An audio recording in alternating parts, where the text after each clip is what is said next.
amis, c'est Isa, j'espère que vous allez tous et toutes très bien. Je suis heureuse de vous retrouver aujourd'hui pour cette petite expérience que je vais tenter. Je vais tenter de voir un peu ce qu'on peut me dire par rapport à l'astrologie. Parce que j'en parlais ce matin dans le chat des VIP de la chaîne, n'est-ce pas? On parlait de... Enfin, on parlait, c'est pas vraiment moi qui en parlais, c'est deux de mes abonnés fidèles qui en parlaient. De savoir si quand on avait un thème astrologique difficile, d'ailleurs les filles merci pour l'inspiration au passage, de savoir si quand on a un thème astrologique compliqué, enfin a priori compliqué ou avec des aspects compliqués, est-ce que c'est une fin en soi ou pas? Bon, moi j'aurais tendance de moi à dire non, mais bon, c'est pas moi qui décide, n'est-ce pas? Donc je vais poser plusieurs questions sur l'astrologie. Je vais d'abord commencer par regarder qu'est-ce qu'on peut m'en dire de manière générale.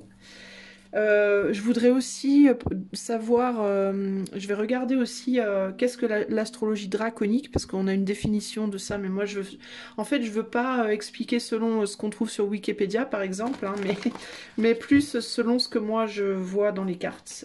Donc je vais pas chercher à donner de première interprétation, je vais juste poser les questions et voir ce qu'il y a dans les cartes. Je voudrais voir par rapport à l'astrologie sidérale, l'astrologie draconique. Et je vais demander aussi, du coup, si quand on a un thème astral qui, de prime abord, peut paraître compliqué, si c'est une fin en soi ou pas. Alors j'ai choisi un peu au hasard un tarot, deux tarots, un oracle. Je vais essayer de voir avec ça ce que je peux faire. Alors je vais déjà tirer 6 cartes, je vais demander qu'est-ce qu'on peut me dire par rapport à l'astrologie de manière générale. Quel message on peut me donner par rapport à l'astrologie de manière générale?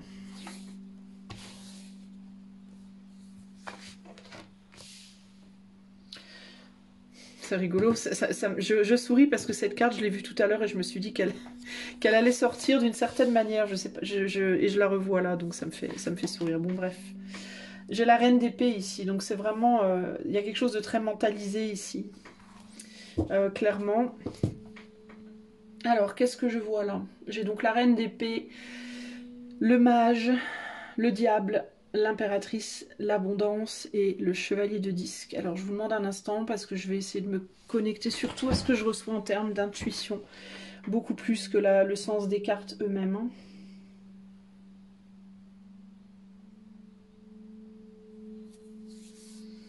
Qu'est-ce qu'on peut m'en dire? Qu'est-ce qu'on peut m'en dire?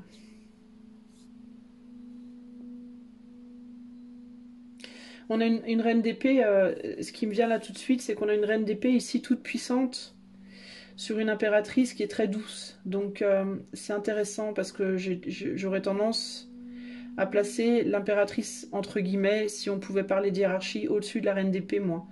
Parce que je la vois comme l'impératrice, comme la personne qui maîtrise aussi bien la reine d'épée, la reine de coupe, la reine de bâton et la reine de pentacle. Pour moi, l'impératrice, c'est un peu le tout, en fait. C'est la totalité de ces quatre éléments. Et là, on a l'élément R qui ressort beaucoup, plus que le reste. Donc c'est comme si on me disait que dans l'impératrice, en termes des mondes intérieurs, en termes de ce qui se passe à l'intérieur de soi, de ce qu'on nourrit et de ce qui nous nourrit, l'astrologie représentait l'aspect le plus psychologique, mental. Ah d'accord, je crois que je comprends ce qu'on veut me dire. D'accord, d'accord. Ce qui me vient, alors, indépendamment de ces cartes-là, hein, là je suis vraiment juste sur ces deux-là, j'avais reçu... Alors, comment je vais poser tout ça? Mon Dieu. Ok, il y a plusieurs semaines en arrière, et j'ai pas fait de vidéo là-dessus, j'en ai très peu parlé, parce que c'est des choses que j'avais reçues pour moi, des messages que j'avais entre guillemets, enfin, j'aime pas trop dire des messages reçus, ça fait allumer du ciboulot, quoi. Mais j'avais réfléchi sur la vie, enfin, ouais, la vie, l'humain, etc. Enfin, je sais pas comment vous dire, en fait. Et j'étais rentrée dans un espèce de trou de lapin, là, psychologique, où je réfléchissais, j'étais allée approfondir des choses en moi. Et il m'était apparu d'une certaine manière que... ben, je sais même plus comment placer le truc, que qu'on était des êtres à moitié animal, à moitié... mais ça, c'est prouvé scientifiquement, mi-animaux, mi-éthérés, mais je sais pas comment vous expliquer, de l'espace, quoi, entre guillemets, hein, moitié terre, moitié air, c'est-à-dire moitié planète Terre, moitié voilà, qu'on était une forme d'expérimentation d'une certaine manière, alors de Dieu ou autre, peu importe, je m'en fous, mais qu'on était un peu des... Comment vous expliquer tout ça? Il y a trop de choses qui se passent dans ma tête. Bon, ce qui m'était venu en gros, c'est que on était l'être humain, mais je sais pas si c'est une vérité, mais en tout cas c'est ce qui m'est venu. Euh, moitié planète, moitié animal et moitié quelque chose de l'éther, enfin peut-être extraterrestre comme on pourrait l'appeler. Voilà, qu'on était un mélange des deux.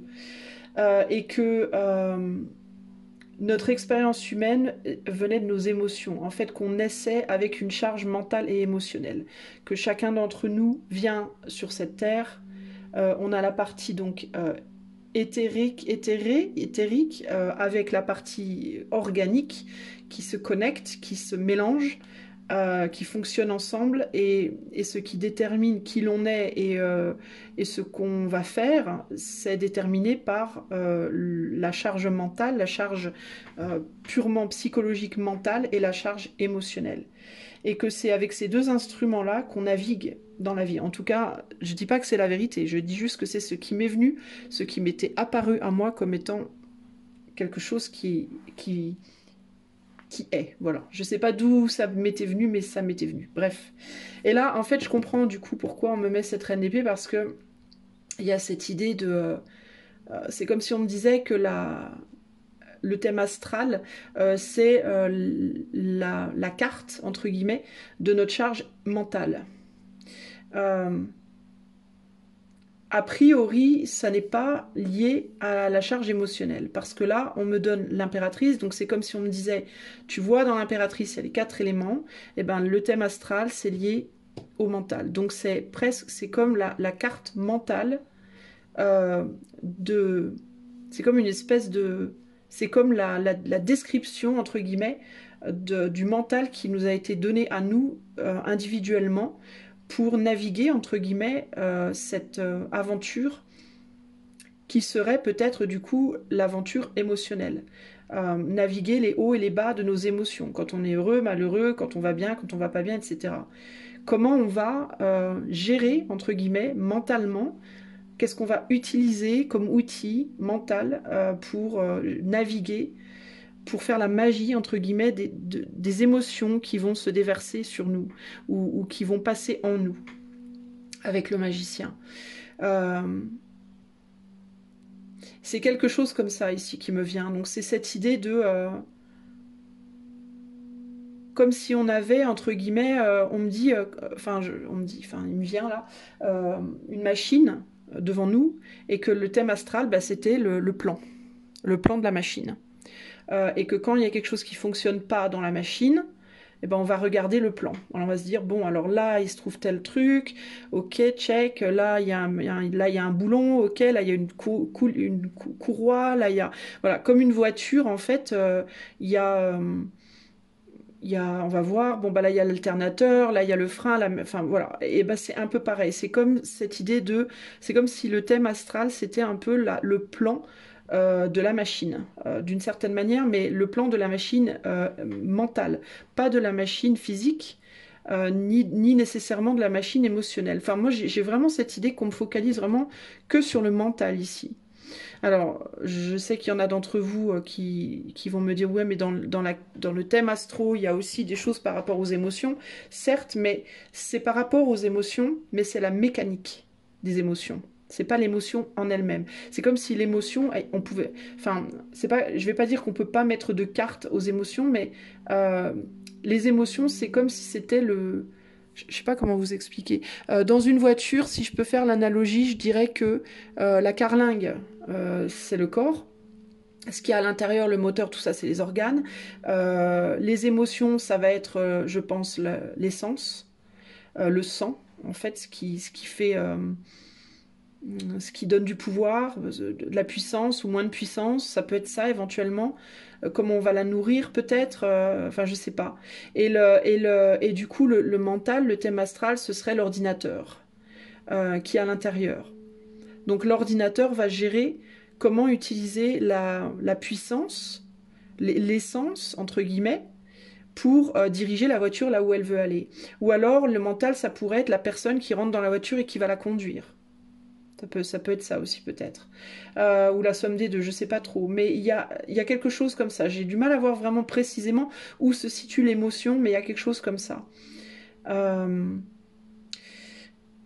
Alors, avec le mage, il y a l'idée d'avoir tous les outils hein, pour faire ce qu'on doit faire. Donc, c'est vraiment cette idée d'une carte qui nous donne toute la description de la machine, entre guillemets, et pour qu'on puisse voir pourquoi elle fonctionne comme elle fonctionne, comment on peut éventuellement la réparer, comment on peut la manipuler, entre guillemets, pour obtenir ce qu'on veut, d'une certaine manière. Alors peut-être que c'est une carte aussi, une carte mentale pour opérer les 4 éléments, justement. Ça peut aussi être ça, pour créer une harmonie avec les éléments. Donc ici, il y a l'idée du pouvoir avec le diable et d'une connexion concrète, de quelque chose qui est dépendant, le fait que tout soit dépendant de l'autre, donc le mental et l'émotionnel et le corps et l'esprit, que tout est interconnecté. Et c'est comme si c'était en gros la carte qui explique comment on va faire en sorte que tout fonctionne comme il faut par rapport à là où on veut aller. En ce sens, moi, ce qui me vient là, pour les personnes qui se demandent donc, pour répondre à la question de mes abonnés, les personnes qui se demandent du coup, est-ce que quand on a un thème difficile, ça veut dire qu'on est, entre guillemets, comme on dit en anglais, doomed, qu'on est voué à l'échec, entre guillemets.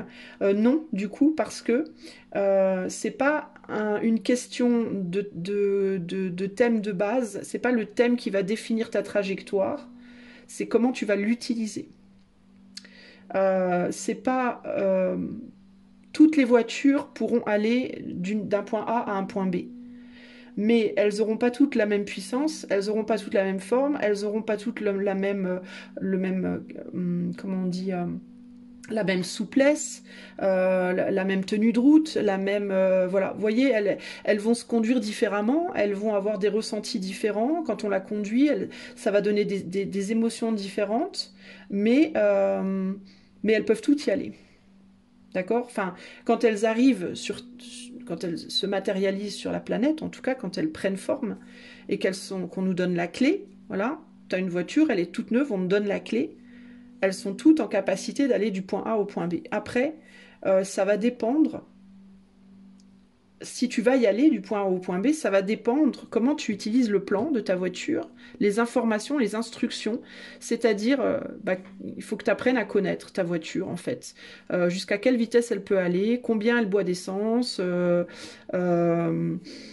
est-ce qu'elle a une bonne tenue de route ou pas? Est-ce que c'est une voiture où il y a, je sais pas moi, est-ce que tu as un autoradio? Est-ce que tu as des feux arrière, des feux avant? Enfin, voilà, tu dois apprendre tu dois connaître ta voiture pour savoir comment l'utiliser au mieux pour pouvoir aller du point A au point B.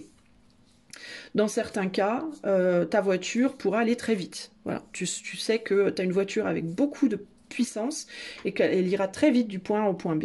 Mais qu'il faudra que tu fasses attention à la tenue de route parce que peut-être elle ira très vite mais elle tiendra peut-être pas très bien la route par contre.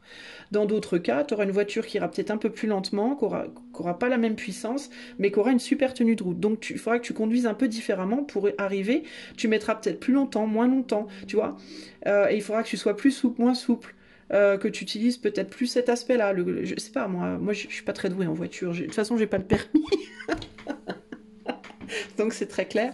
Et en gros, le thème astral, ce n'est pas une fin en soi. Ce n'est pas quelque chose qui va te dire oui, tu vas réussir dans ta vie ou non, tu vas pas réussir dans ta vie. C'est quelque chose qui va te dire tu as cette vie. Tu as ce corps, ce mental, ces émotions et cette possibilité d'action.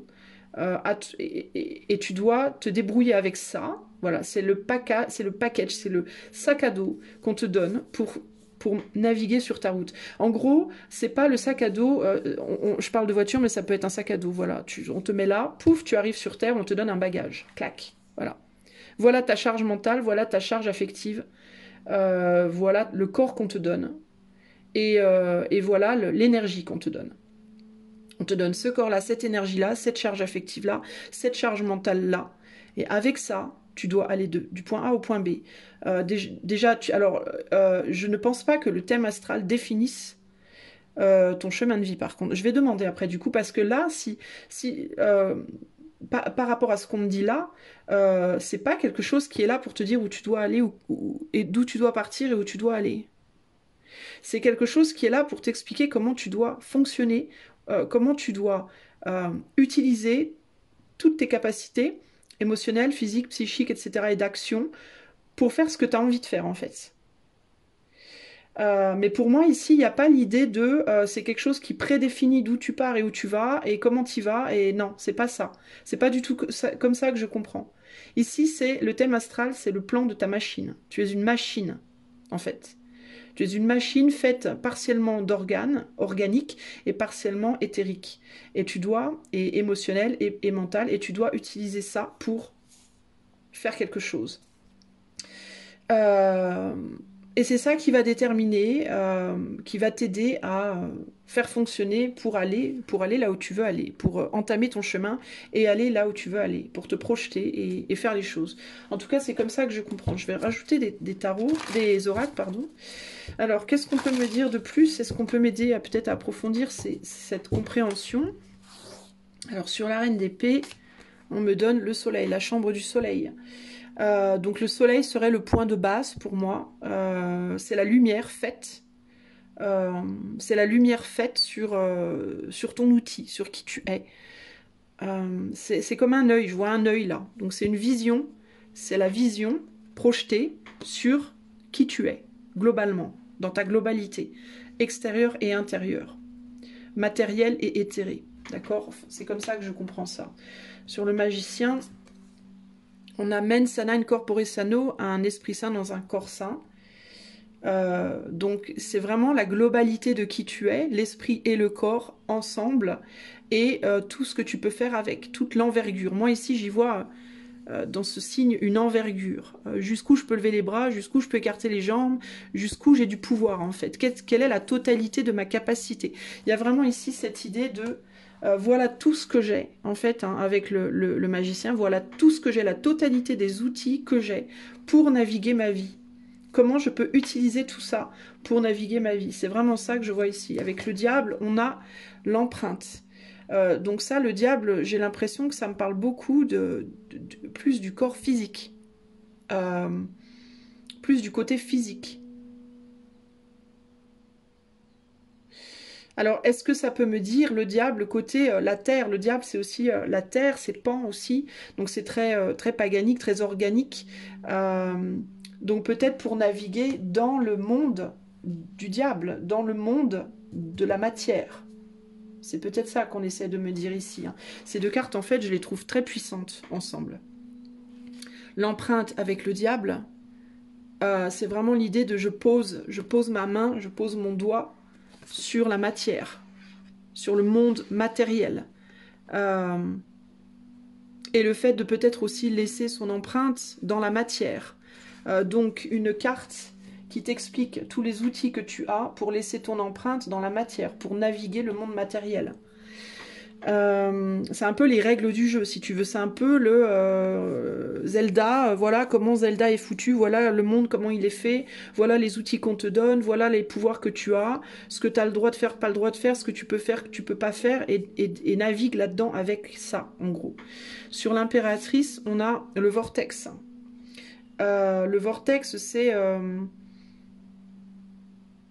le fait de remuer, d'aspirer, c'est la concentration pour moi. Parce qu'il y a vraiment l'idée de quelque chose qui va du plus large au plus petit ou du plus petit au plus large et qui s'élève. Donc c'est la concentration de l'impératrice, c'est-à-dire les quatre éléments de manière intérieure, de manière mentalisée, ressentie, élevée vers le mental ou lié à l'éther, ou l'éther qui se concentre dans l'impératrice, ou l'impératrice qui s'éthérise, entre guillemets, si ça se dit, pour montrer, voilà de quoi tu es fait, ici.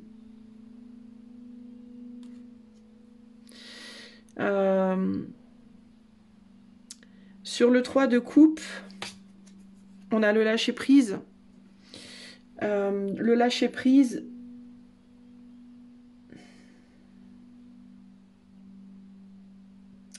Le lâcher prise avec l'abondance.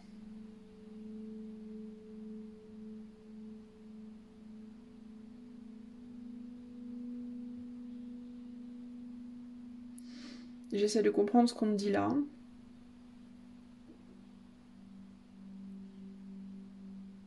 Pourquoi on me donne le lâcher prise avec l'abondance?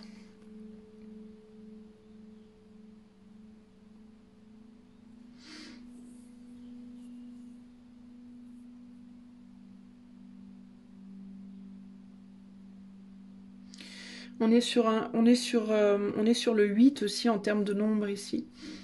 Je ne sais pas pourquoi, mais il y a quelque chose par rapport à ça.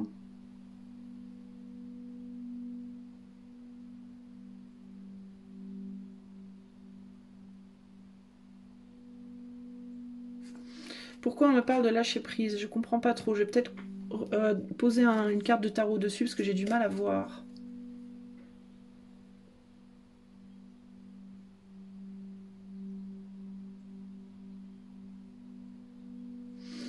Bon, je vais voir, parce que j'arrive pas à comprendre le lâcher-prise. Pourquoi on me met le lâcher-prise, là? Je comprends pas. Le poison. Qu'est-ce que c'est que ça? Le lâcher-prise avec le poison. Alors, ce coup-là...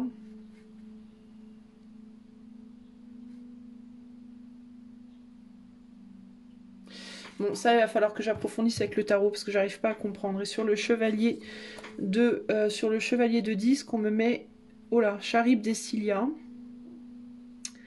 Encore, il y a encore cette idée de navigation ici, de navigation possiblement difficile. Et pour moi, il y a encore cette idée du plan qui permet de se connaître bien pour naviguer justement ce monde matériel, pour éviter peut-être les dangers du monde matériel. Ça peut être ça. Hein. Bon, par contre, ce qui me perturbe vraiment, c'est cette carte-là. Donc là, j'ai besoin d'aide. Qu'est-ce qu'on essaye de me dire avec ce 3 de coupe? Le lâcher-prise et le poison. Peut-être justement pour pouvoir profiter avec le 3 de coupe du monde dans lequel on va être, avec toute l'envergure de nos capacités, de notre être, tout en évitant peut-être les poisons, les choses qui pourraient être toxiques. Qu'est-ce qu'on essaie de me dire ici avec le 3 de coupe, le lâcher-prise et le poison? Donc le fait de ne pas engager dans quelque chose, de ne pas s'engager dans quelque chose, de ne pas prendre le mauvais... Et encore cette idée de quelque chose qui vient du dessus, là, hein, avec le cheval, là, la licorne, je sais pas trop ce que c'est.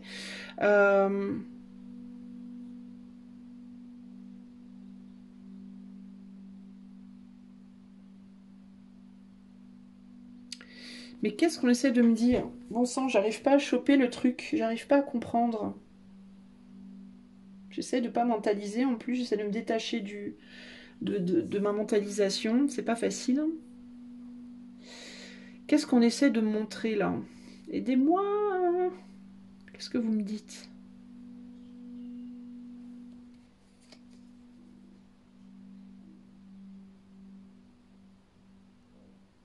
Il y a quelque chose par rapport à l'inconscience, on me dit. Je le vois dans le visage de ce personnage-là. Là. Il y a quelque chose par rapport au fait d'être quelque chose sans... Ah, ok. Ok, lâchez... D'accord, ça y est. Voilà, alors, en fait, on me dit, c'est parce que sans ça, on est comme une voiture sans conducteur, en fait. Enfin, pas une voiture sans conducteur, mais on est comme un train fou. C'est ce qui nous permet de... Ça nous permet de voir... jusqu'à un certain point, on dirait que ça nous permet de voir les dangers. Bah, ça correspond à ce que je vous disais par rapport à la navigation dans ce monde matériel-là. C'est la carte qui... C'est pas une carte de chemin, mais c'est une carte de... plus tu vas te connaître, en fait, plus tu vas être capable de voir les... Non, c'est pas laquelle va, c'est là. Les poisons, les pièges, justement. Et si on n'a pas cette carte-là, si on n'étudie pas son thème astral, il y a plein de gens qui l'étudient pas, mais si on ne prend pas en compte cette carte-là, eh ben, d'une certaine manière, on avance à l'aveugle, quoi. C'est-à-dire que on va vers les événements de la vie sans connaissance de soi. Et comme on n'a pas la connaissance de soi, on est un peu comme comme un train sans conducteur. C'est-à-dire qu'on on voit pas ce qu'on fait, en fait. On se rend pas compte de ce qu'on fait. Et c'est beaucoup plus facile de tomber dans des situations poison, entre guillemets, ou des dangers, de se prendre un mur dans la figure, entre guillemets, que si on a la connaissance de soi et qu'on permet, du coup, quand on voit un danger arriver ou quoi, on se dit, oui, mais moi, je fonctionne comme ça. Bah, c'est un peu comme avec la voiture, quoi. Par exemple, tu arrives sur une plaque de verglas, si tu connais vraiment bien ta voiture, tu sauras comment la conduire pour passer ta plaque de verglas au mieux. Par contre, si tu connais pas du tout ta voiture, tu vas assumer que tu dois faire comme ça, mais tu vas l'assumer sans te connaître, sans connaître ton véhicule. Et du coup, tu vas agir logiquement, mais tu vas pas utiliser la totalité de tes... Tu vois, avec le 3, là, il y a l'idée de famille et de réunion aussi. Donc tu vas pas utiliser la totalité de tes capacités pour naviguer le danger. Et du coup, tu vas être lâché comme une espèce de train dans le poison, quoi, comme une espèce de train qui peut pas. Tu vas pas être, tout en toi ne sera pas engagé pour que tu aies du succès en fait. Il ne sera engagé qu'une partie de toi qui te permettra pas le succès de la même manière que si tu connais la totalité de ton être. Voilà, c'est quelque chose comme ça ici. Je vais pas rajouter de tarot ici parce que ça me paraît assez clair et je veux pas prendre trop de temps. Donc à la réponse pour moi de est-ce que quand on regarde son thème astral et qu'on a un thème astral qui peut paraître difficile, a priori, ou qui a des aspects difficiles, est-ce que ça définit que tu vas avoir une vie de merde? Non, pas du tout. Pour moi, ça te montre simplement qui tu es, en fait. Aussi bien en polarité positive que négative. Et il y a l'idée ici que c'est pas ni négatif ni positif, c'est juste des informations. En fait, pour moi, c'est pas apprendre comme quelque chose de bon ou de mauvais. C'est apprendre comme une information clé pour t'aider à connaître ta machine, la machine de qui tu es, tout simplement. Et avec les connaissances de toi que tu dois apprendre à naviguer dans ce monde matériel euh, pour éviter un maximum d'obstacles, en fait. En gros, c'est ce qu'on me dit là. Mais alors du coup, alors c'est intéressant tout ça, mais du coup, moi ce que je voudrais savoir, c'est... Alors, je vais demander, il y a un truc qui m'intéresse vraiment, parce que moi personnellement, j'ai regardé mes trois thèmes, j'ai regardé le sidéral, j'ai regardé ce qu'on appelle le traditionnel, et le draconique, et des trois thèmes que j'ai regardés, celui dans lequel j'ai l'impression de me retrouver vraiment le plus, c'est le draconique. Par rapport à comment moi je me connais, c'est dans celui-là que je retrouve mes caractéristiques, en toute sincérité, même par rapport à mes points négatifs, c'est dans celui-là que je me retrouve le plus. Alors je vais quand même demander... quelle est la particularité du thème astral qu'on appelle draconique? Quelle est la particularité de ce thème astral draconique?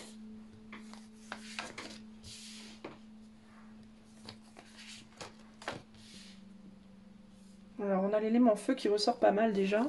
On a des couleurs très chaudes. Waouh, on a beaucoup de bâtons là. Quelle est la particularité du thème astral? La particularité. Alors, on a la lutte, la reine de bâton, le chevalier d'épée, la prudence, le chariot et l'oppression. Alors, la particularité du thème draconique. Donc, on a un 5 d'épée avec un 8 de... Donc, il y a l'idée de... Alors, attends. Alors peut-être que le thème draconique déjà se rapproche de l'élément feu parce que, je ne sais pas, je sais pas pourquoi, mais je vois beaucoup d'orange et de rouge, donc l'élément feu me saute un peu aux yeux ici, et on dirait qu'il y a bâton, ouais, bâton, bâton, bâton. Le chariot pourrait se relier d'une certaine manière, même si on a un crabe là sur la tête, donc ça pourrait être le signe du cancer ici. Mais il y a quand même, moi j'y vois quand même cet élément feu aussi dans le chariot, mais l'élément feu contenu. L'élément feu, genre on n'a pas lâché les bêtes, quoi, qui est réprimé peut-être.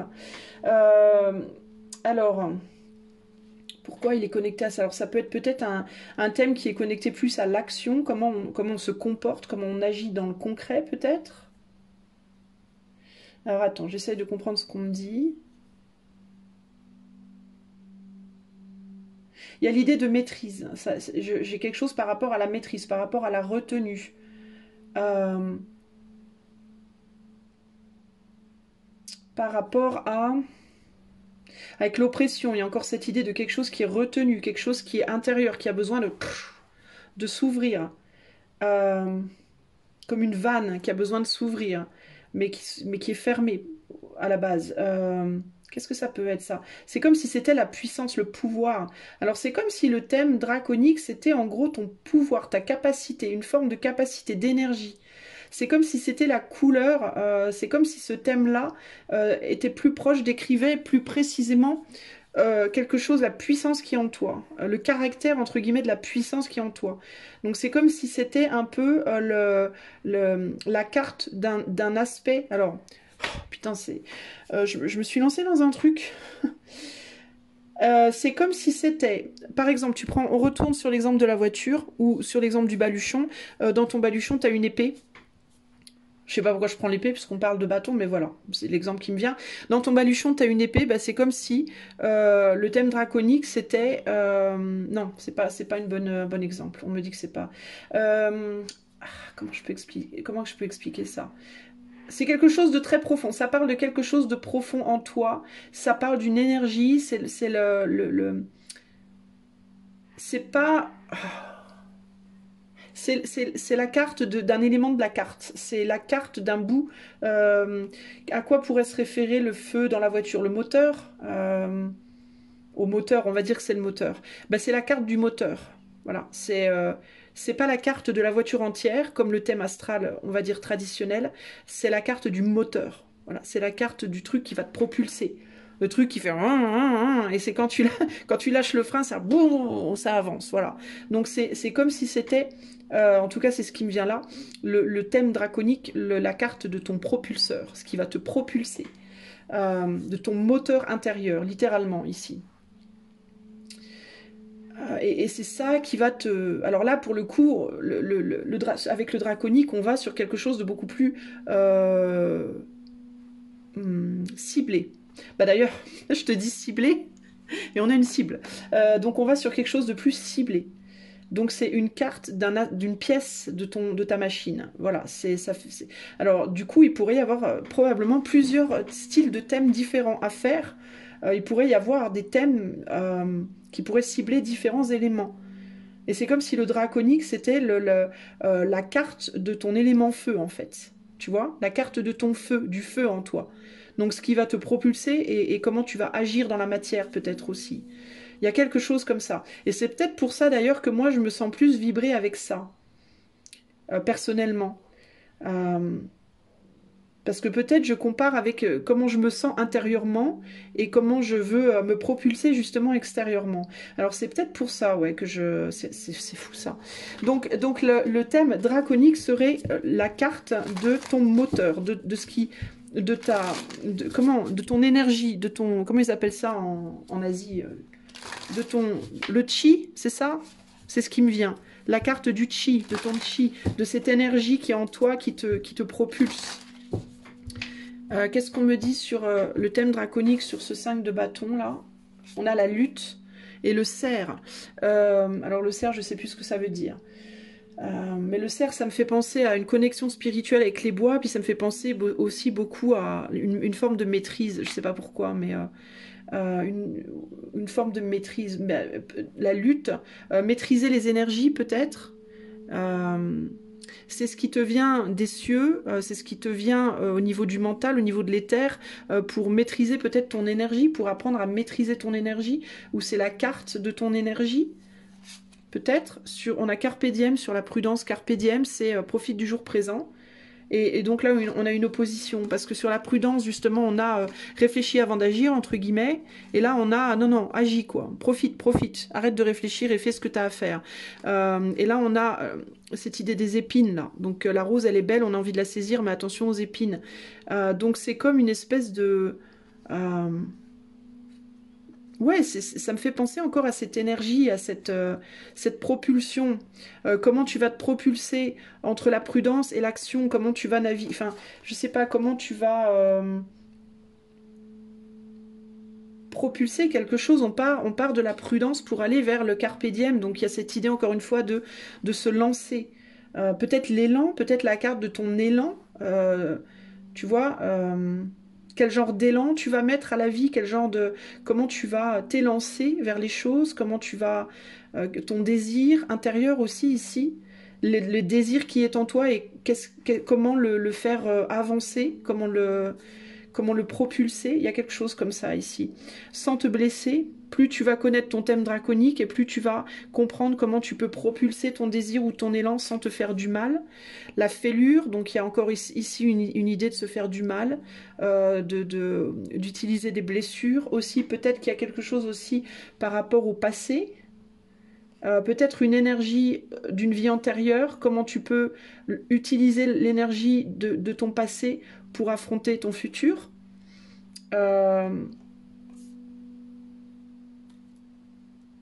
Ça peut aussi être ça. C'est peut-être la continuité de l'âme aussi. C'est peut-être l'âme, la continuité du feu, ou je sais pas. Je sais pas comment l'expliquer. C'est hyper, c'est hyper abstrait ce que je reçois. Sur le chariot, on a encore Charybde et Scylla, donc encore cette idée de prudence, de naviguer avec prudence. Une vision peut-être.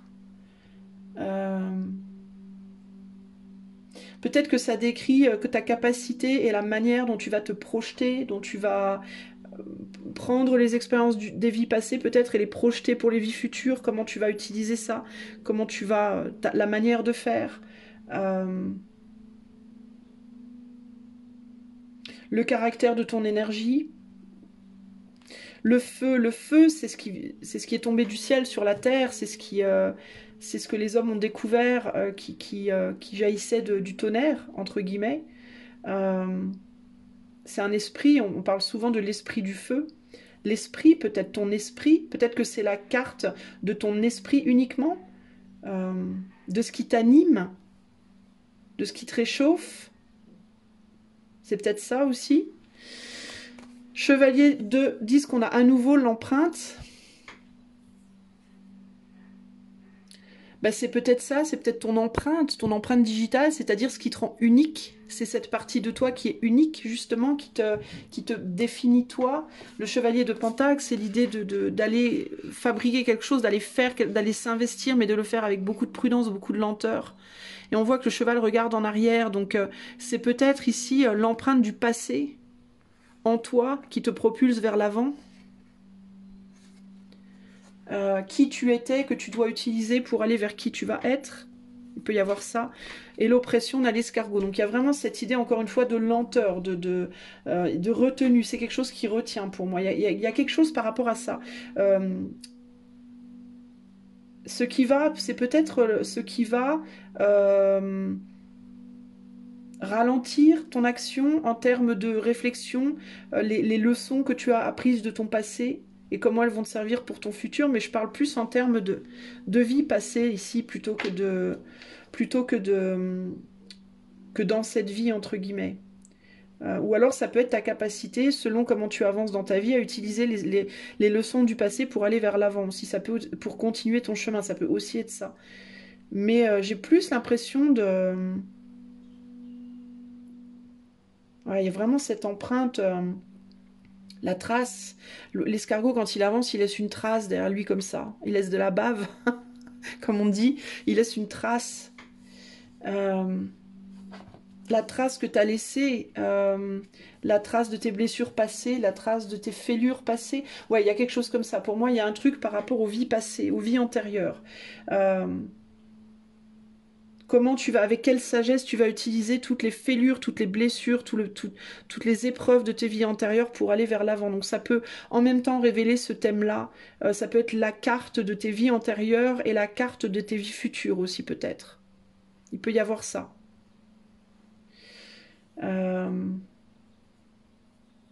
Voilà ce que je peux dire par rapport au draconique. C'est particulier. On va regarder le sidéral.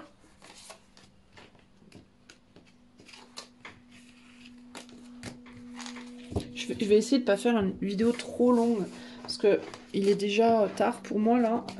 J'ai d'autres choses à faire après. Alors, est-ce qu'on peut... Qu'est-ce que j'ai foutu, là? Ah, mais... J'ai mélangé... Attendez, j'ai mélangé mes cartes, les gars. Je suis à l'ouest. Alors, qu'est-ce qu'on peut me dire sur le thème sidéral? Le thème astral sidéral. Quelle est la spécificité, la particularité du thème astral sidéral?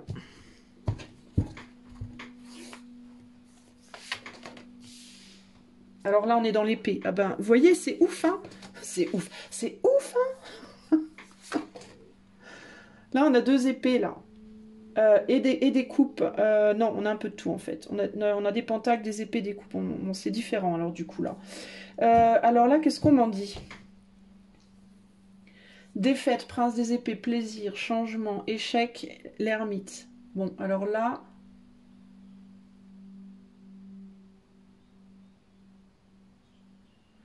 Le thème sidéral.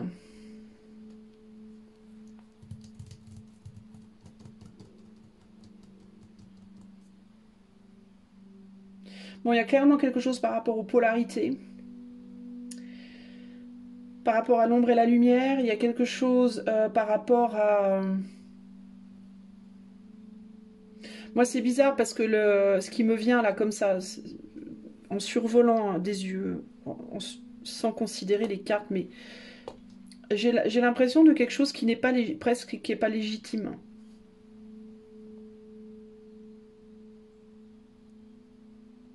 Il y a quelque chose qui me paraît illégitime d'une certaine manière, c'est bizarre. C'est étrange, l'énergie en fait qui me vient n'est pas... Qu'est-ce qu'on essaie de me dire de ce thème? Quelle est la particularité du thème sidéral? Parce qu'il y a un problème par rapport aux polarités. Il y a une disharmonie par rapport aux polarités. Prince des épées, encore une... C'est des trahisons là, de quelque chose de pas clair là. Ou c'est la princesse... Attends, que je dise pas n'importe quoi. Non, le prince des épées, c'est le chevalier. Donc donc il y a une idée de... C'est la communication, le chevalier des épées. L'échec, ouais, il y a quelque chose, une mauvaise communication. Il y a quelque chose qui est pas clair là. 7 de pentacles. Bon, c'est comme si on me disait qu'en gros, il y a un problème avec ce thème-là parce que c'est comme si on considérait qu'un côté de la personne. Comme si on coupait un côté au niveau des polarités, au bénéfice de l'autre. C'est comme si on me disait ça ne prend en compte qu'un côté, ça prend pas une totalité en compte de quelque chose. Ensuite, on a un 6 de coupe, donc il y a l'idée de la réconciliation, là. Ici, c'est la carte des plaisirs. Et là, on a l'ermite. Qu'est-ce qu'on essaie de me dire?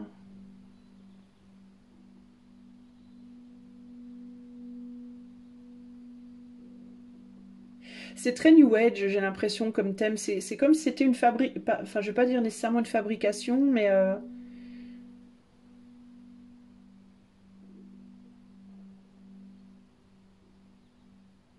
Il y a vraiment cette idée de communication qui est très limitée. C'est quelque chose de très limité. Il y a quelque chose de très limitant par rapport à ce thème. Alors, est-ce que ça peut être un thème qui parle justement au niveau de la manière de communiquer? Est-ce que ça peut être ça? Ça pourrait être ça aussi. Mais c'est pas comme ça que je le ressens, moi, en fait. C'est comme si ça donnait une carte superficielle, en fait, que ça négligeait, que ça annulait les profondeurs au profit enfin le côté sombre au profit du côté lumineux, en fait. C'est comme si ça prenait en partie en considération qu'un côté de l'être. Il y a quelque chose de superficiel dedans. Enfin, je sais pas comment expliquer, en fait. Il y a un truc qui est faussé dedans. C'est hyper bizarre ce que je ressens, en fait. C'est pas du tout...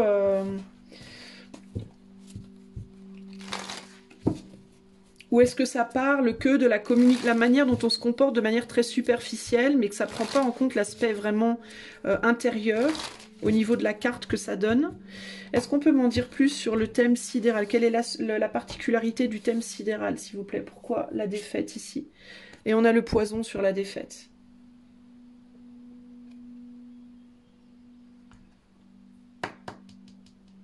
Il y a quelque chose qui me plaît pas sur cette énergie-là. Ou est-ce que c'est un thème qui a été fabriqué entre guillemets... Enfin, on dirait que c'est... Il y a quelque chose qui n'est pas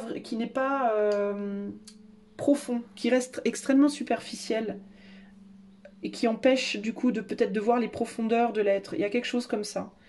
Le changement, on a l'amour ici. Ouais, j'ai pas un bon feeling sur ce thème-là.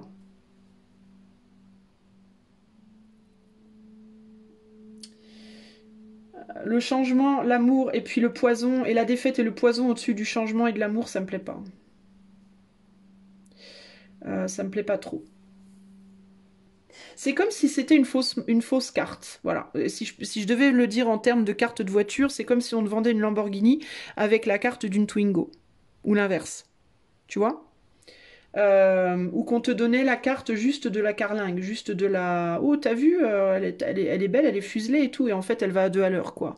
Ou alors, on te dit, oulala, t'es très lente, hein, t'es une petite voiture, tu payes pas de mine, hein, tu dois pas aller bien vite, alors qu'en fait, tu vas très vite. Il y a une partie, c'est quelque chose de très superficiel par rapport à la... Il manque un aspect essentiel. En fait, c'est une carte comme l'autre, hein, comme le thème, entre guillemets, traditionnel, mais c'est une carte qui ne va pas du tout en profondeur. Ça reste extrêmement superficiel et du coup ça trahit d'une certaine manière, ça empoisonne d'une certaine manière la carte originelle. Il y a quelque chose comme ça ici. Et on a le corbeau. On n'a pas des chouettes cartes en plus qui tombent là. Alors aussi, ça pourrait dire que ça peut être la carte de ton ombre, du côté sombre de ton être, peut-être. Ça pourrait éventuellement être la carte du côté sombre de ton être et ta capacité peut-être à agir plus du côté dark, entre guillemets, plutôt que du côté lumineux, tu vois, ça pourrait être pris comme ça. Mais dans tous les cas, il y a une idée de superficialité. Ça anéantit, c'est comme si ça pouvait être vu comme une polarité qui anéantit l'autre. Genre trop de lumière en termes de ça met l'aspect que sur l'aspect ça décrit que l'aspect superficiel de ta machine mais pas la profondeur et peut-être l'aspect aussi qui n'est pas du coup le plus important en ces termes. Du coup ça met l'aspect que sur l'ombre, donc il y a une idée de un thème, c'est une carte qui n'inclut pas les deux côtés en même temps, donc dans les deux cas on n'a qu'une vision, on a une vision très polarisée de son être avec ce thème là. Il y a quelque chose comme ça. On a Aléa, Jacta S, les dés sont jetés sur les plaisirs. Donc c'est un coup de dé, c'est un jet de dé. Donc il y a encore une fois cette idée de on n'a pas les données totales et du coup on avance. En fait la lumière elle devrait être devant et là elle est derrière. On met la lumière sur l'ombre. Encore une fois, on avance pas dans la connaissance qu'on devrait avoir. L'ermite c'est quelqu'un de sage qui a trouvé la lumière, qui sait la mettre devant lui pour regarder où il va et qui éclaire les autres du coup. Mais là c'est comme si lui sur cette carte là, la lumière elle est pas devant mais derrière il regarde dans l'ombre et il éclaire l'ombre. Donc il y a vraiment cette idée pour moi ici sur ce thème sidéral d'un thème qui fausse en fait, qui fausse les données de ta personne. Il y a quelque chose qui est faussé comme ça. L'échec, on a action d'échec ici, d'un corbeau. Et je te parlais d'un truc New Age, moi, tout à l'heure. Moi, j'ai l'impression, une communication corbeau pour amener une action négative, pour changer l'amour, le côté lumineux, le côté, entre guillemets, divin, en quelque chose de plus sombre, et pas en donnant juste la moitié d'une information. L'ermite, l'escargot. Donc, un ermite qui est grandement ralenti parce qu'il y voit pas clair. Et qui du coup va traîner avec lui peut-être des choses assez sombres. Donc il va avoir une tendance à mettre, c'est une carte qui va peut-être mettre l'aspect sur le côté le plus sombre de ton être, mais pas d'une manière qui va te permettre de travailler ce côté parce que ça va polariser tout sur l'ombre, ou alors au contraire tout sur la lumière, mais c'est comme si ça coupait un morceau de toi, de ta machine. Et moi, j'ai pas un bon feeling là-dessus. C'est pas un bon feeling d'une certaine manière. Parce que c'est pas négatif d'aller voir l'ombre. Au contraire, c'est très positif parce qu'il faut savoir ta machine, il faut que tu connaisses les meilleurs côtés, les avantages, mais il faut aussi que tu en connaisses tous les inconvénients pour savoir exactement comment la manœuvrer. Mais là, dans ce cas spécifique, c'est comme si ça mettait l'accent sur les inconvénients ou alors que sur les avantages pour pas que tu vois les inconvénients, ou que sur les inconvénients pour pas que tu vois les avantages. Et du coup, c'est un aspect très inconvénient, tu vois. Donc c'est une focalisation trop extrême sur l'ombre, pour moi, le thème sidéral. Et du coup, tu te bases que là-dessus, et du coup, tu avances, tu navigues la matière avec le côté le plus sombre de ton être, à l'opposé du côté un peu plus lumineux. Enfin, le côté, pour moi, il faut les deux, en fait. Et c'est comme si là, on te disait, bah, tu vas naviguer juste avec les roues et le moteur, t'auras pas la carlingue autour, ou alors tu auras la carlingue, mais tu n'auras pas les roues et le moteur, ou alors, tu vois, enfin, il y a quelque chose qui va pas, pour moi, dans ce thème sidéral. Je suis pas fan, là. C'est très limitant. Voilà, c'est un thème qui est pour moi très limitant et qui du coup ne te permet pas de naviguer la matière au mieux des capacités. Donc voilà ce que j'ai pu te dire sur les différents thèmes. Je suis à combien? Je sais pas à combien je suis, 50 minutes, mais je vais demander qu'est-ce qu'on peut me dire par rapport à l'ascendant?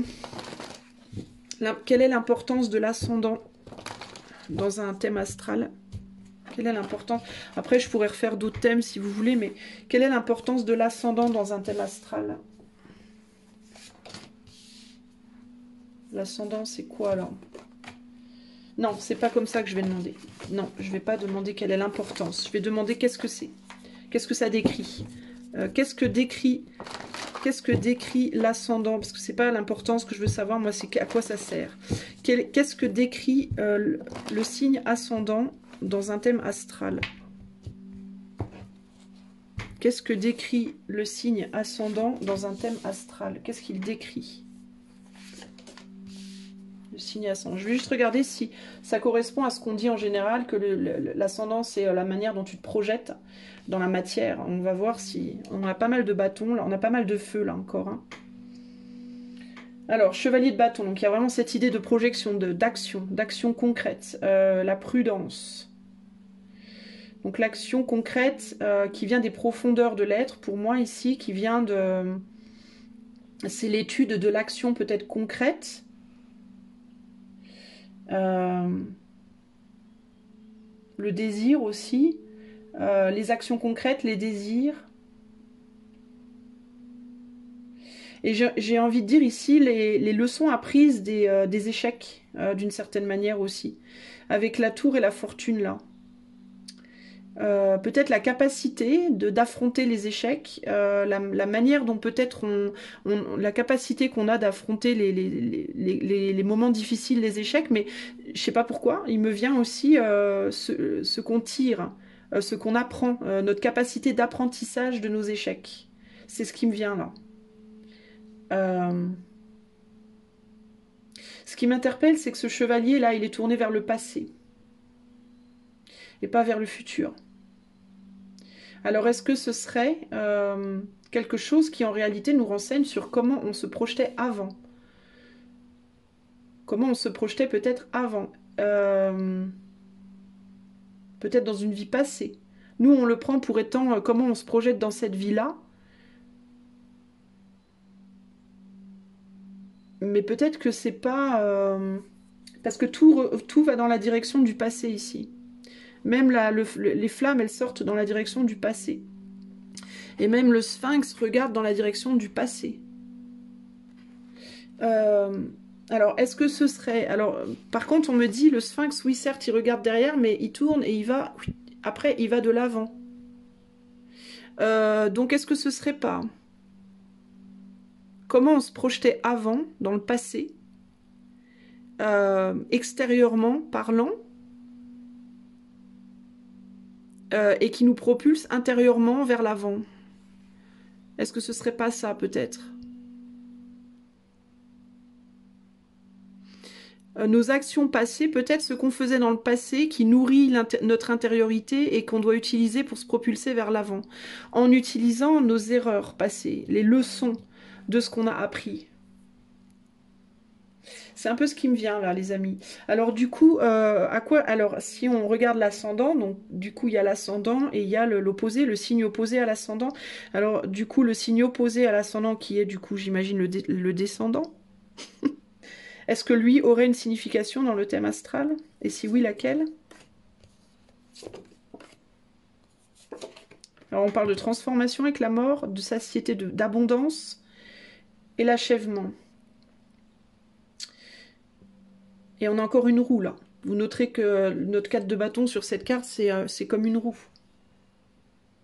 Donc la fin, donc le 4 de bâton, c'est le 4 de bâton, c'est ce qu'on a déjà construit précédemment. C'est le foyer dans lequel on retourne pour transformer, et on transforme, et qu'on transforme en abondance. Alors du coup, peut-être que, alors c'est intéressant, parce que c'est comme si on me disait qu'on prend l'ascendant comme étant la manière dont on se projette dans cette vie, alors qu'en réalité, il faudrait peut-être plus prendre le descendant comme la manière dont on se projette dans cette vie. C'est comme si l'ascendant, en fait, alors je sais que c'est par rapport au mot ascendant, descendant, ça n'a pas trop de sens, mais moi c'est ce que je vois là. Alors à méditer hein, sur vos propres thèmes, hein, regardez sur vos propres thèmes comment ça peut vous parler, mais c'est comme si on me disait que l'ascendant, en fait, c'est ce qu'on représente, comment on s'est projeté concrètement dans la matière, dans nos vies dans notre vie passée, ou dans nos vies passées, ou dans notre vie passée, qui va en profondeur, qui travaille en profondeur à l'intérieur de nous pour nous propulser vers l'avant, mais que cette propulsion, cette transformation, elle devait être opérée par le descendant. C'est hyper bizarre, mais c'est ce qui me vient. Donc en termes de ce qu'on devait faire peut-être, ce qu'on doit utiliser pour transformer nos actions passées et pour apprendre de nos erreurs, c'est le descendant, donc l'opposé de l'ascendant, le signe opposé à votre ascendant. Donc moi, par exemple, mon ascendant, c'est Sagittaire. Le signe opposé au Sagittaire, c'est... Je ne sais pas. Je ne sais pas ce que c'est le signe opposé au Sagittaire. Bordel. Le signe opposé au Sagittaire serait...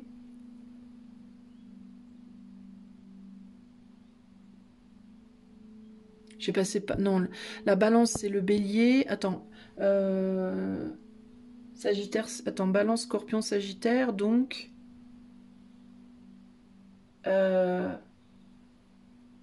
Oh bah merde, je sais pas. Bon bref, je regarderai plus tard. Bon, en tout cas, l'idée, je sais plus du tout. L'idée ici, c'est vraiment ça. Il y a quelque chose comme ça. Il y a le fait d'utiliser les propriétés du descendant, donc du signe opposé à l'ascendant, pour projeter dans cette vie-là ce qu'on projetait dans la vie passée, mais avec l'apprentissage des erreurs qu'on y a faites. Enfin, il y a quelque chose comme ça. C'est hyper bizarre, je ne sais pas comment expliquer. C'est comme si l'ascendant donnait l'impulsion, mais que la création qui venait de cette impulsion, elle devait être faite avec les caractéristiques du descendant. C'est bizarre, les amis. Voilà ce que je peux vous dire. Mais je pourrais aller plus profondément si vous voulez sur ces sujets dans une autre vidéo. Là, je survole un peu, mais parce que je veux pas que la vidéo prenne non plus 2 heures. Et du coup, je voulais demander le nœud nord. Alors, on dit que le nœud nord, c'est ce vers quoi tu tends, ce vers quoi on doit aller dans cette vie. Alors, je veux juste voir ce que l'éther me dit par rapport à ça. Alors, du coup, le nœud nord, dans un thème astral, à quoi correspond-il? Qu'est-ce qu'il est censé représenter, le nœud nord, dans un thème astral? Alors là, on a du pentacle, on est plus sur de la terre, là, des... Ouais, c'est... Attends. Alors, reine de disque, prince de disque, bonheur, vitesse, prince de coupe, soleil. Oula, ok. Donc il y a quelque chose par rapport à l'accès au bonheur, à l'accès à l'abondance émotionnelle. Donc là, on est plus peut-être sur de l'émotionnel.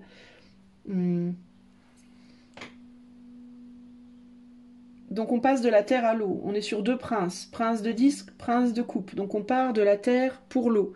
Donc là, on va vraiment on plonge dans les émotions. Donc il y a quelque chose lié à l'émotionnel et au bonheur émotionnel. Donc je pense qu'on doit regarder le nœud nord pour savoir comment aller vers un bonheur émotionnel. La reine de disque, donc il y a encore cette idée on regarde encore derrière là. Et la vitesse... Avec le 8-2, le 8 de quoi? Le 8 de bâton. Le 8 de bâton, en effet, c'est la vitesse. C'est les actions multiples aussi. Alors là, j'ai du mal.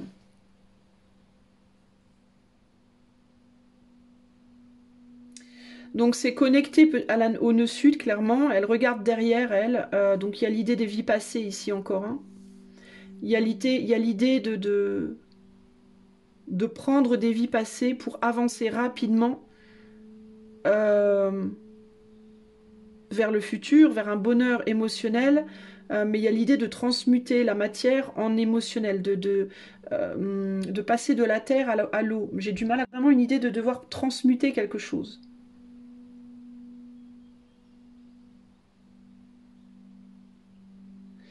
Là, je comprends pas hyper bien.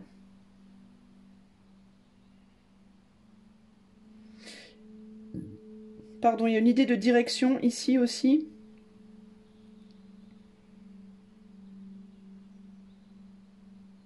C'est comme si on me disait que c'était... Attendez, je vais essayer... Qu'est-ce qu'on... Je comprends pas, là. J'ai du mal avec la reine et le prince de disque, là. J'ai besoin qu'on m'aide, là. Les gars de l'éther. Aidez-moi avec la reine de disque, je comprends pas ce que vous me dites. Et on a alpha et oméga. Alors, l'alpha et oméga... Qu'est-ce que c'est l'alpha et l'oméga? Je ne sais pas. Alors, du coup, 2 secondes. Faut que je regarde. Putain. Je suis organisée, moi, je vous le dis. L'alpha et l'oméga, j'aurais bien besoin de regarder mon thème astral, tiens. Justement. C'est le début et la fin de quelque chose pour moi, l'alpha et l'oméga. C'est la totalité de quelque chose. C'est la base, non? C'est pas ça? C'est quoi, l'alpha et l'oméga? Attendez, je regarde.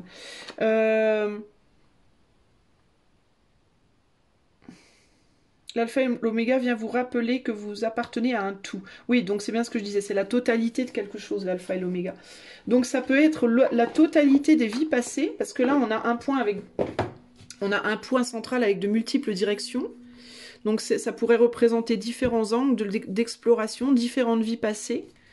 Genre on a l'éther ici, et puis là j'ai vécu cette vie-là, cette vie-là, cette vie-là, vous voyez.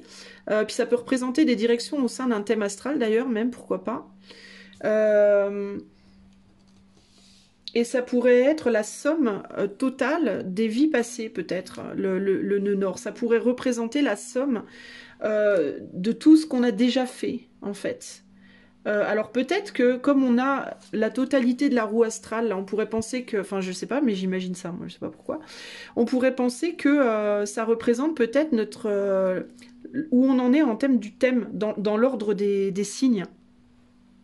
Vous savez, parfois, il y a des gens qui disent « Oh, moi, je suis vierge, donc j'ai déjà vécu la vie de tous les signes avant la Vierge, par exemple. » Vous voyez, bah, c'est comme si le nœud nord, ça représentait où on en est en termes d'évolution sur la roue astrologique et en termes de toutes les directions qu'on a déjà explorées.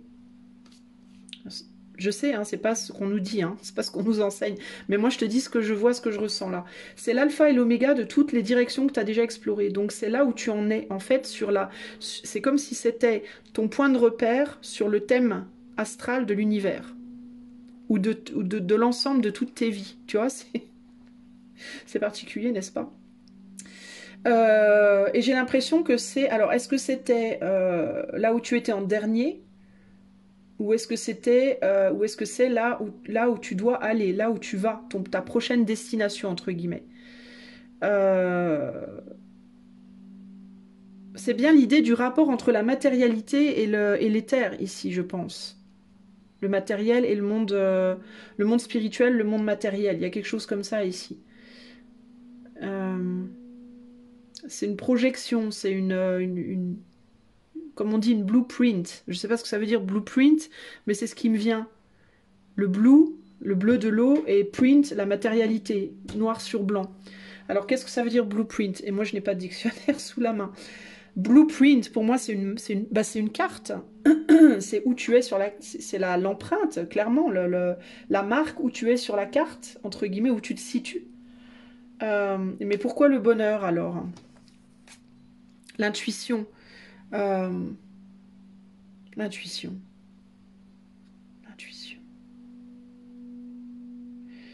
Et 17, on a le nombre 17 sur cette carte, donc c'est l'étoile. Eh ben c'est l'étoile, c'est ton étoile du Nord. Regarde, eux, ils regardent le soleil, mais ça pourrait être leur étoile du Nord. Ton intuition, c'est ton étoile du Nord. Alors ça peut parler aussi de ton intuition. Peut-être le nœud Nord peut te parler de à quel point tu es intuitif, à quel point tu es capable de te relier à cette étoile. C'est peut-être ta bonne étoile, d'une certaine manière aussi. Ta source, ton point de connexion à la source, pourquoi pas? On pourrait le voir comme ça. Et pourquoi le soleil? Et on a l'escargot à la limite. Encore cette idée de lenteur et aussi de trace. J'ai l'impression qu'il retourne à la source d'ailleurs. C'est ouf ça. Ton point de retour à la source, peut-être. Je sais pas.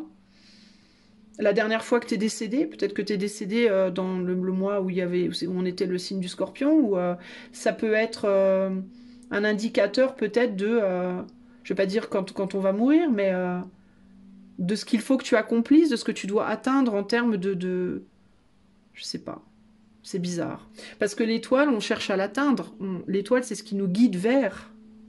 Donc ça pourrait être la source en termes de la source qui te guide, qui t'appelle, ce vers quoi tu bah c'est ça, ce vers quoi tu tends, bah c'est ça, ce vers quoi tu tends. Donc c'est la prochaine étape pour moi, la prochaine étape. Mais alors du coup le nœud sud ce serait quoi alors? Le nœud sud ce serait quoi? Ça représente quoi le nœud sud? L'étoile, tu vois là on a l'étoile qui ressort. Passé, donc c'est l'étape suivante. Léon, voilà. Léon, c'est le jugement, mais c'est un néon, c'est une ère, quoi. Une ère. Donc pour moi, c'est l'étape précédente, c'est celle où tu étais peut-être avant, justement. Parce que là, on retourne dans le passé. On retourne sur l'étoile, la dernière étoile. Donc ta dernière étoile, ça sera ton descendant, ton nœud sud, et ta future étoile, ce sera le nœud nord. Voilà, celle vers quoi tu dois te diriger. C'est ton étoile, c'est ton repère. Alors, est-ce que ça voudrait dire que dans ta carte natale, dans le plan de ta machine, là où il y a du scorpion, par exemple, si tu es un nœud nord en scorpion, par exemple, et ben partout là où tu as des liens au scorpion, ça doit être d'une importance forte. Ou la maison, je crois que c'est la maison 8, la maison du scorpion, corrigez-moi si je me plante, doit peut-être avoir une importance très forte du coup. Tout ce qui est lié à ton nœud nord, puisque c'est ton étoile, c'est ce qui te guide. Donc tout ce qui se réfère dans ta vie au scorpion, si tu as un nœud scorpion, ça peut être ton guide. Par exemple, si tu rencontres des personnes de ce signe-là, du signe de ton nœud nord, ça peut être des personnes, entre guillemets, clés pour aller vers ce vers quoi tu tends. Des personnes clés qui peuvent t'emmener vers ce vers quoi tu tends. De différentes manières, évidemment. Hein. Parce qu'il y a encore cette idée de matérialité, de choses matérielles qui te mènent au spirituel. Donc c'est comme si c'était, puis là, tu vois, en plus, on a vraiment deux chars. Donc c'est vraiment l'idée d'être entraîné, tu vois, d'être entraîné vers quelque chose, là.